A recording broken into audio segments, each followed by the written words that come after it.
কি এমন ব্যাপার হলো? বাংলাদেশ থেকেই শাহরুখ খানকে খেলোয়াড় আনতে হবে? আমি তো মনে করি শাহরুখ খানকেই বাংলাদেশে পাঠিয়ে দেওয়া দরকার। সব থেকে বড় ব্যাপার হচ্ছে যে আমাদের দেশে এখন এমন একটা পরিস্থিতি তৈরি হয়েছে, আমি কোনো দলের কথা বলবো না, দেশে এখন পলিটিক্যাল ইস্যুটা মানুষের ওপরে চলে গেছে। মুস্তাফিজুর রহমান একজন ভালো ক্রিকেটার, যদি ক্রিকেটীয় দক্ষতা দিয়ে বিচার করা হয়, তাকে যে একটা দল কিনেছে, কেকেআর কিনেছে, কেকেআর আমি আইপিএল খেলা মাঝে মধ্যে দেখি, ভালোবাসি দেখতে। কেকেআর দলটাকে আমার বেশ উইকই মনে হয়েছিল। মুস্তাফিজুরকে নিয়ে অন্তত বোলিংটা একটু স্ট্রং হতো। কেকেআরে কিন্তু ভালো ভালো অনেক প্লেয়ারকে পয়সার জন্য কেকেআর ছেড়ে দিল, না কিসের জন্য ছেড়ে দিল সেটা আমি বলতে পারবো না, সেটা তাদের ইন্টারনাল বিষয়। কেকেআর কিন্তু আগের বারের মতো স্ট্রং টিম সেরকমভাবে আমার মনে হচ্ছে না, এবং মুস্তাফিজুরকে নিয়ে আমার মনে হয়েছিল যে টিমটা একটু স্ট্রং হবে, ভালো খেলবে। কিন্তু পলিটিক্যাল ইস্যুতে মুস্তাফিজুরকে আজকে বাদ দেওয়া হয়েছে। বিসিসিআই চাইছে না বাংলাদেশের সঙ্গে কোনো কিছু। এই বিষয়ে আমি দুটো বিষয় বলবো। এক হচ্ছে যে এটা যেমন ঠিক যে মুস্তাফিজুরকে বাদ দেওয়া হয়েছে একজন বাংলাদেশি বলে এই ইস্যুটাকে সামনে আনা হচ্ছে, ঠিক সেই রকমই আজকে বাংলাদেশের দিকে যদি আমরা তাকাই, আজকে বাংলাদেশে এরকম ওপেন স্লোগান দেওয়া হচ্ছে, ভারত যাদের মামার বাড়ি বাংলা ছাড়ো তাড়াতাড়ি। আমি বলতে চাই যে দেশটার যে দেশটার সহযোগিতায় আজকে একটা দেশের জন্ম হলো, পাকিস্তান থেকে যখন 1971 সালে আলাদা হয়েছিল বাংলাদেশ, তখন ইন্দিরা গান্ধীর সময় যদি আজকে সেনাপ্রধানরা সাহায্য না করতো, তাহলে শেখ হাসিনার যিনি বাবা, তিনি ওই দেশের প্রথম প্রধানমন্ত্রী হতে পারতেন না, বা ওই দেশের জন্মদাতা হিসেবে তার নাম থাকতো না মুজিবুর রহমানের। তাহলে আজকে ভারতের প্রতি বাংলাদেশের এই বিদ্বেষটা কেন? শুধুমাত্র ভারতের শাসন ব্যবস্থায় বিজেপি আছে বলে, নাকি অন্য কোনো বিদ্বেষও রয়েছে? এটাও চিন্তা করার ব্যাপার রয়েছে। এবং হিন্দু মুসলমান নিয়ে সেখানে যে একটা দ্বন্দ্ব চলছে, সেই জিনিসটাও কিন্তু খুব একটা ভালো চোখে কেউ দেখছেন না। আওয়ামী লীগের লোকদের যেভাবে গাছের ডালে ঝুলিয়ে মারধর করা হয়েছে, পুড়িয়ে দেওয়া হয়েছে, হিন্দুদের ওপর অত্যাচার করা হয়েছে, সেটাও কিন্তু একজন ভারতবাসী হিসেবে, একজন ধর্মনিরপেক্ষ দেশের নাগরিক হিসেবে আমার খারাপ লেগেছে।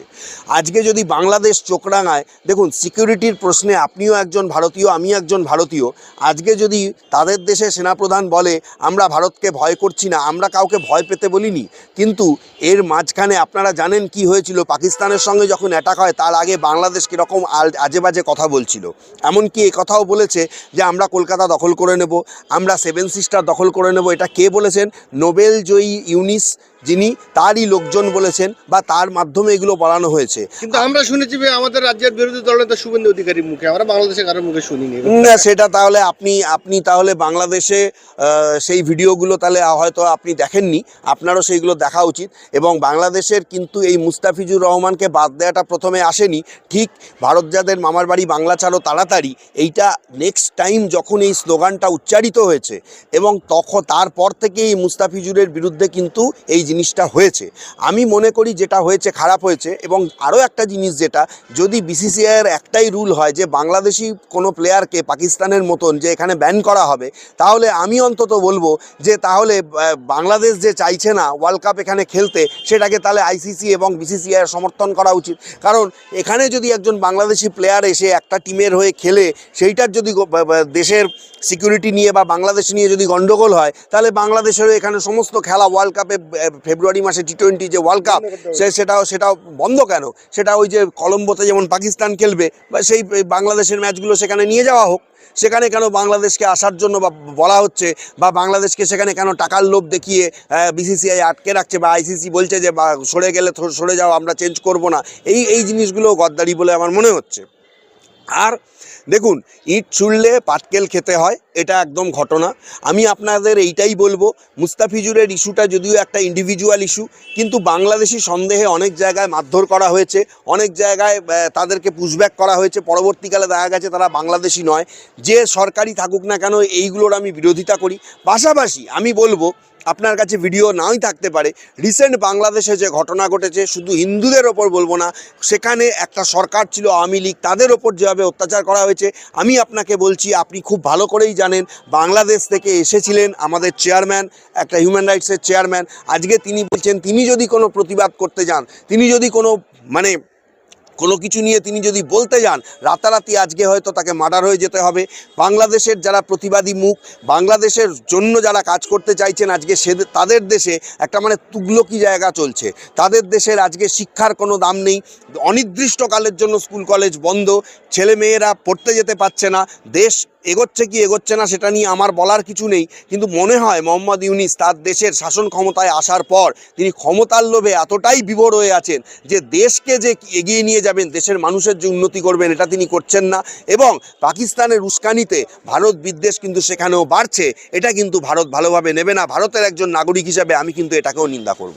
রাহুল সিনহা যেটা বলছেন যে শাহরুখ খানকে বাংলাদেশে পাঠিয়ে দেবো, এখানে শাহরুখ খানের বিসিসিআই অন্তর্ভুক্তি করা হয়েছে, মোস্তাফিজুরকে কেকেআর কিনেছে, সেখানে যারা অকশনে আরো মানুষ অংশগ্রহণ করেছিল তাদের পোষানি তারা নেয়নি। সেই জায়গায় শাহরুখ খান গাদ্দার কিভাবে হয়ে গেল, যেটা বিজেপি প্রাক্তন সভাপতি রাহুল সিনহা বলছেন। এখন এটা নিয়ে ওটা নিয়ে তার মন্তব্য।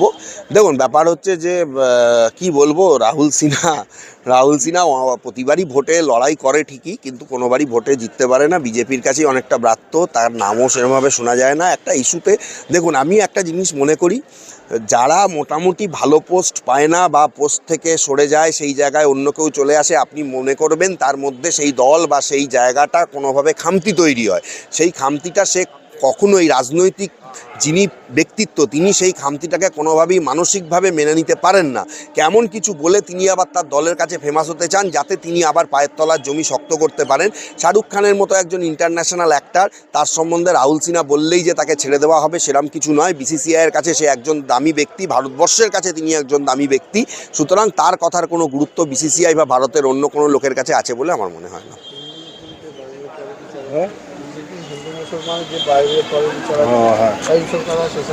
আজকে যে বিষয়টা নিয়ে মোস্তাফিজুরকে বাদ দেওয়া হয়েছে, যে বাংলাদেশে দীপু দাসকে পুড়িয়ে হত্যা করেছে, এর নিন্দা আমরা সর্বত্র করেছি, হিন্দু মুসলমান সবাই। সেই ইস্যুকে মূলত হাতিয়ার করে কিছু হিন্দুত্ববাদী, কট্টরপন্থী হিন্দুত্ববাদী, তাদের আপত্তি ছিল যে মোস্তাফিজুরকে কেন আমরা রাখবো। সেই দিকে বিসিসিআই সিলমোহর দিয়ে কিন্তু মোস্তাফিজুরকে ছেড়ে দেওয়া হলো। কিন্তু আমাদের ভারতবর্ষে এরকম ঘটনা কিন্তু আগাগোড়া ঘটছে। উড়িষ্যায় জুয়েল রাজা 20 বছর তরতাজা যুবককে পিটিয়ে মেরে দিল হিন্দুত্ববাদীরা, এবং রাজ্যের আমাদের পশ্চিমবাংলায় তালদির মতো একটা জায়গায় সেখানে একজন তরতাজা যুবককে মেরে দেওয়া হলো। তাহলে আমাদের রাজ্যে তো এগুলো, আমাদের রাজ্যে বা আমাদের দেশে তো এগুলো ঘটছে। সেই জায়গায় এই মোস্তাফিজুরকে নিয়ে বড় করে জল ঘোলা করার কোনো উদ্দেশ্য ছিল? ব্যাপারটা হচ্ছে যে আমাদের দেশে দেখুন, ব্যাপারটা হচ্ছে যখনই একজন কোনো ইন্টারন্যাশনাল মাপের কোনো কারোর ওপরে অ্যাটাকটা করা হয়, সেইটার মিডিয়া হাইপ থেকে শুরু করে সেইটার জনসমক্ষে একটা বিশাল পরিচিতি লেভেলের আসার সম্ভাবনা থাকে। কিন্তু ছোটোখাটো যে ঘটনাগুলো ঘটছে সেইগুলো অনেক সময় সাধারণ মানুষ জানতেই পারে না, অনেক সময় তার ফ্যামিলি অভিযোগই করতে পারে না। আমি তো বলবো এই ঘটনা, তালদির যে ঘটনা, এই ঘটনা নিয়ে যে মামলা হয়েছে সেই মামলাটাকে আরও জোরদার করে করা উচিত, যে যারা যারা এর পিছনে যুক্ত, ঠিক আছে, তাদেরকে যেন চিহ্নিত করা হয়, এবং দরকার হলে সিবিআই বা সিআইডি তদন্ত করে উপযুক্ত যারা মানে এই অপরাধ করেছে তাদের শাস্তি দানের ব্যবস্থা করা হয়। অ্যাকচুয়ালি ইন্টারন্যাশনাল প্লেয়ার হলে বা কিছু হলে, হ্যাঁ, সেক্ষেত্রে তাকে বেশি হাইলাইট দেওয়ার একটা বিষয় রয়েছে। কিন্তু এখানে আমি আরও একটা কথা বলবো, যে কেকেআর মুস্তাফিজুরকে এটা কি তাহলে কলকাতা বলে এখানে কোনো বিষয় হলো?